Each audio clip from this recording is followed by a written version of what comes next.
Offer వచ్చిందండి. ఇదేదో బాగానే ఉంది, పార్టీ కండవా కప్పుకోమని లేదు, కూతురు తిట్టద్దని లేదు, గుంటూరులో ప్రచారం మాత్రమే చేయదనిది. కానీ మన మనసులో పవన్ కళ్యాణ్ గారిని మోసం చేయడం అనేది ఉంది చూడండి. దాని ముందు కోట్లు ఇచ్చిన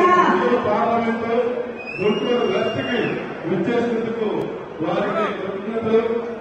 మా మీద అభిమానంలో కూటమి ఓటు చేయకూడదు అనేటటువంటిది దృఢమైన సంకల్పం.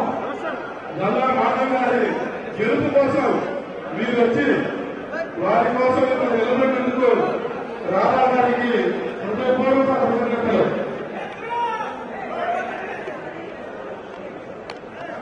ఖచ్చితంగా జన సైనికులందరికీ, పవన్ కళ్యాణ్ గారి అభిమానులకి, ప్రధాన అభిమానులకి, ఈరోజు కూటమి గెలుపుకి కష్టపడే ప్రతి ఒక్క జన సైనికులకి, టీడీపీ అభ్యర్థులకి, మీరు చీకట్లో తీసుకున్న డబ్బైనా పవన్ అన్నని మోసం చేయడమే.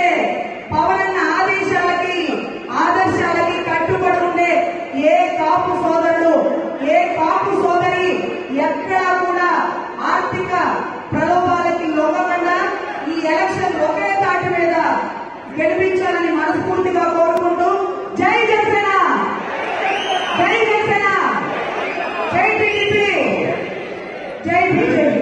ధన్యవాదాలండి.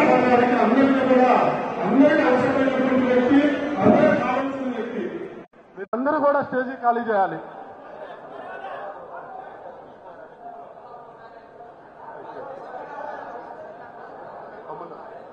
Thank you. తమ్ముళ్ళు అందరూ ఖాళీ చేయండి, స్టేజీ క్లియర్ చేయాలి స్టేజీ.